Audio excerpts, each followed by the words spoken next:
Eh ben, bonjour à tous, merci de m'avoir rejoint pour ce petit talk sur ASCII Doctor. Donc moi c'est Jérémy, je suis développeur Java et j'essaye de contribuer à mes heures perdues à différents projets open source. Je travaille pour une société suisse qui s'appelle BSI, qui est implantée en Suisse, en Allemagne. Moi je travaille à Zurich.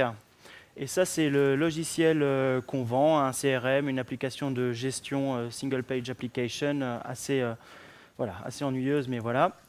Et du coup, peut-être un peu plus intéressant ici, c'est le framework qu'on utilise, c'est le nôtre, et on l'a rendu open source au sein de la fondation Eclipse.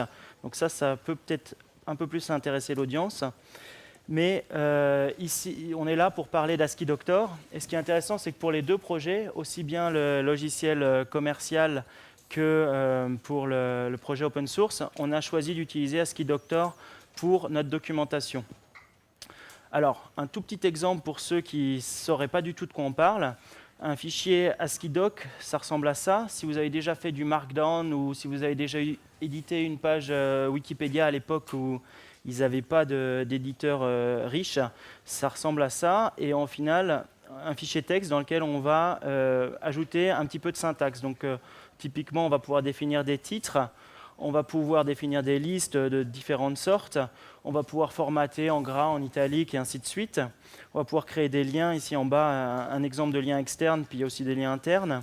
Et puis, on va aussi pouvoir créer des blocs. Ici, une petite astuce qui est matérialisée par le symbole de l'ampoule. Et donc voilà, ça c'est la syntaxe ASCII doc qui permet d'écrire sa documentation. Du coup, je m'arrête ici avec les slides et l'objectif de ce talk, c'est de vous montrer comment nous, dans le projet open source, on profite d'ASCII Doctor pour être assez efficace dans notre documentation. Et du coup, tous les exemples peuvent être retrouvés sur GitHub. Donc voilà. Je commence par un premier exemple de documentation. Je ne sais pas à quoi ressemble votre documentation à vous. Nous, on travaille pas mal avec des petits snippets de code parce qu'on se dit que nos utilisateurs, qui sont majoritairement mes collaborateurs, on va avoir besoin de copier-coller différents exemples. Ici, c'est un exemple pour utiliser JAX WS. Et on se dit qu'à ce moment-là du tutoriel, l'utilisateur va copier ici le code. On remarque tout de suite dans ASCII Doctor, il y a un petit truc sympa, qui est qu'ici j'ai une puce qui explique ce que la ligne fait, et cette puce, elle ne va pas être collée quand je vais coller là mon snippet dans mon exemple. Donc là, j'ai un projet Hello World to Bet, et l'utilisateur va coller son texte ici. Et là, qu'est-ce qui se passe? Ça ne compile pas parce que, et voilà, dans la documentation, on avait une erreur de syntaxe. C'est tout con, il suffisait d'ajouter ici, de fermer l'XML, et voilà. Mais pour nos utilisateurs, en particulier ceux qui débutent, c'est toujours pénible s'ils ont de la documentation qui ne marche pas. Ils vont s'énerver, ils vont trouver que c'est pas efficace, et on leur doit la qualité de quelque chose qui est toujours prêt à être utilisé. Et la manière de résoudre ce problème en ASCII Doctor, on a ici la source qui correspond au passage. Alors voilà comment il ne faut pas le faire. On a ici le bloc de source XML, et ici j'avais tapé, c'est un exemple où on avait tapé au kilomètre le petit snippet. Du coup on reconnaît la typo. Et la manière dont il faut le faire, c'est ici. Au lieu de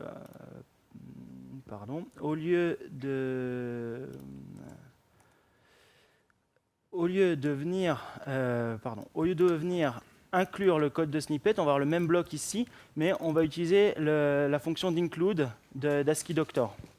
Et on va lui dire, au lieu d'inclure n'importe quoi, on lui définit un fichier POM XML d'une vraie application, en lui disant ici, j'ai une région définie par un tag que je vais montrer juste après.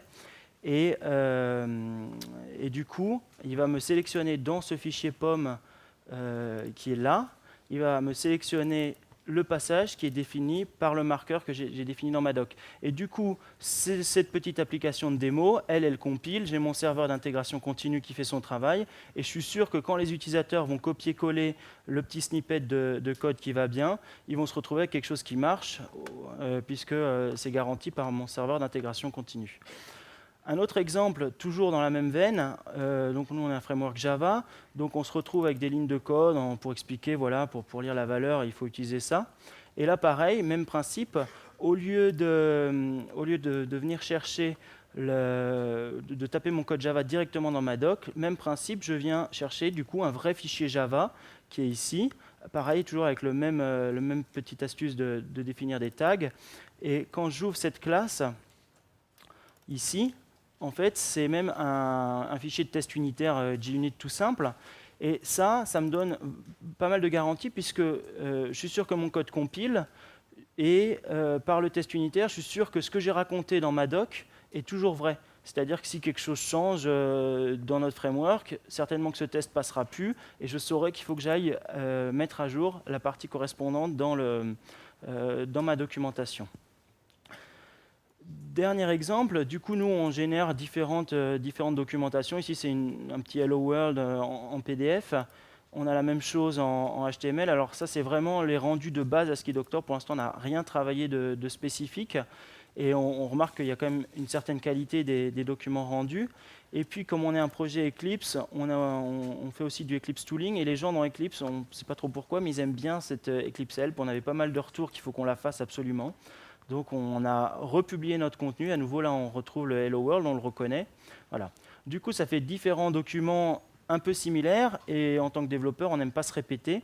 Du coup, on veut partager des blocs de texte à travers différents documents. Et là, à nouveau, toujours la même fonctionnalité d'ASCII Doctor qu'on utilise, qui est toujours c'est include. Cette fois-ci, plus pour aller chercher du code Java, mais pour aller chercher d'autres modules ASCII Doctor. Donc ici, on va avoir la source pour le PDF et l'HTML, et puis pour l'Eclipse Help, parce que c'est un contexte un peu différent, on va avoir un autre fichier, et les deux incluent ce petit module de texte ASCII Doctor, qui du coup est là, un fichier ASCII Doctor tout simple, tel qu'on le ferait. Ça va beaucoup plus loin, on peut définir des variables qui sont partagées, on peut bouger les niveaux de texte, on peut travailler avec des ifs. Là, je n'entre pas dans les détails, mais c'est une fonctionnalité hyper puissante. D'ailleurs, c'est include, pour moi, c'est la killer feature d'ASCII Doctor. Un autre point très important quand il s'agit de documentation, c'est de permettre à tout le monde d'éditer la doc. Donc là, j'ai fait exprès de prendre un éditeur vraiment rudimentaire dans Eclipse. Ça suffit pour travailler du texte, puisqu'au final, il ne faut rien de spécial. Avant, on avait une doc écrite en LaTeX. Du coup, tout le monde se servait de ce prétexte pour dire non, LaTeX, je ne connais pas, c'est pas installé sur ma machine, désolé, je t'envoie par mail ce qu'il faut changer. Du coup, tout le monde fait le travail 2 fois, c'est pénible. Là, n'importe quel éditeur de texte, ça fait l'affaire. Et pour avoir du feedback sur qu'est-ce que je suis en train d'éditer, le fichier qui est là, je peux l'ouvrir dans Chrome. Si j'ai cette petite, il est là. Si j'ai cette petite extension d'installer, je clique dessus, je vois le fichier, la source normale ASCII Doc. Et j'appuie dessus, j'ai le rendu en direct pour me rendre compte de ce que je suis en train d'éditer. Donc par rapport à la tech, si vous en avez déjà fait, c'est juste incomparable.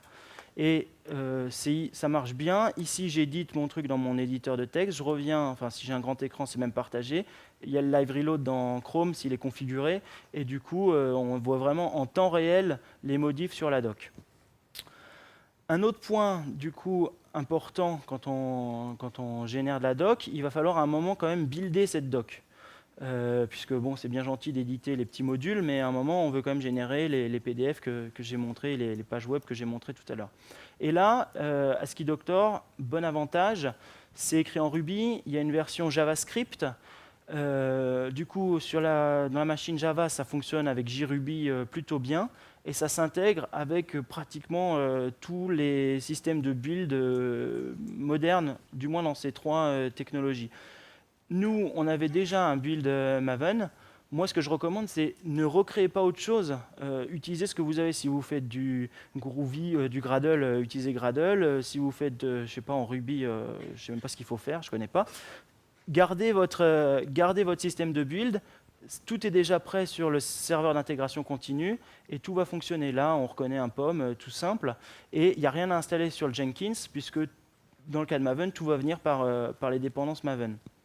Et puis ça se build, classiquement, les commandes, il n'y a rien de spécial. Et ça, c'est important aussi. Je refais mon parallèle avec la tech. On avait un serveur de build dédié qui plantait tout le temps.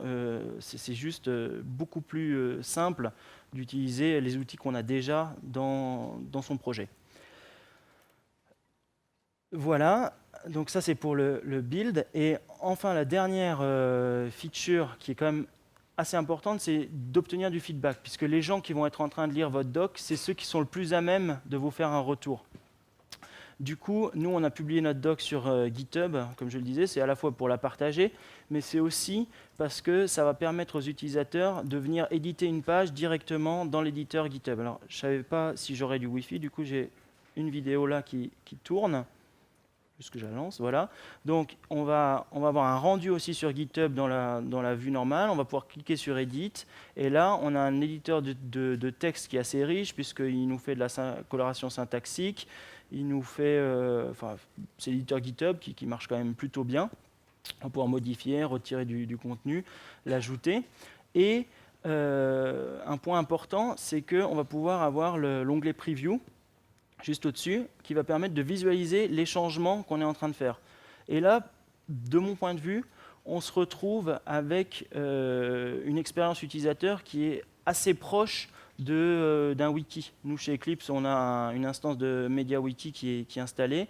On s'en sert, ou on s'en servait aussi. L'idée, c'est qu'avec GitHub, on va avoir l'avantage des pull requests en plus, une expérience utilisateur similaire, et du coup, on va lentement migrer vers ça pour obtenir notre feedback. Et du coup, les utilisateurs ou les lecteurs n'ont plus de prétexte pour ne pas contribuer à la documentation, ce qui, de notre point de vue, pour un projet comme ça partagé, est important. En interne, on utilise GitLab, et il y a une expérience utilisateur qui est proche ou pratiquement identique. Du coup, voilà, ça marche, GitHub, GitLab, ça marche plutôt bien. Voilà, j'avais un quart d'heure, du coup j'ai été vite, j'espère que ça vous a plu. J'ai un slide là qu'il ne faut pas que j'oublie, qui est, si vous voulez débuter en français, il y a un très bon article de blog qui est paru sur le site officiel. Il y a le dernier épisode des Cascodeurs où ils discutent pendant plus d'une heure des différentes possibilités d'ASCII Doctor. Je vous le recommande aussi. Et puis du coup, j'ai quand même 2 minutes pour prendre une ou deux questions, incroyable, s'il y en a. Alors, je vais essayer de répéter la question, vas-y. Avec l'include, ouais. Alors, pour ça, si jamais la question c'est si j'inclus mon fichier Java comme j'ai montré, qu'est-ce qui se passe en cas de refactoring? Alors, si ton nom de classe a bougé, tu vas te prendre un warning au moment du build ASCII Doctor. Et pour l'instant, malheureusement, leur système de log est un peu limité et tu n'as que dans la console du build Maven que tu as des warnings et des erreurs qu'il faut quand même surveiller. J'espère, et j'ai un peu lancé la discussion, qu'on pourra exporter ces warning errors vers de l'XML pour pouvoir venir les représenter dans Jenkins, par exemple, avec le plugin comme checkstyle, mais pour pouvoir l'afficher et puis suivre ça avec des métriques.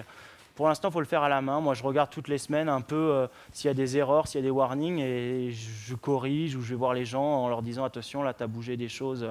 Voilà. Pareil, si jamais tu as des puces qui n'existent plus, si jamais tu as des régions que tu avais définies qui n'existent plus, il va te sortir des erreurs qu'il faut aller regarder. Oui, on est averti. Ouais. C'est vraiment l'idée, c'est d'avoir du feedback et de pouvoir le plus tôt possible voir que quelque chose a été cassé dans la doc. Et j'espère que ça va s'améliorer encore plus pour pouvoir avoir ce dashboard dans Jenkins. J'aimerais vraiment pouvoir pousser ça. Autre question?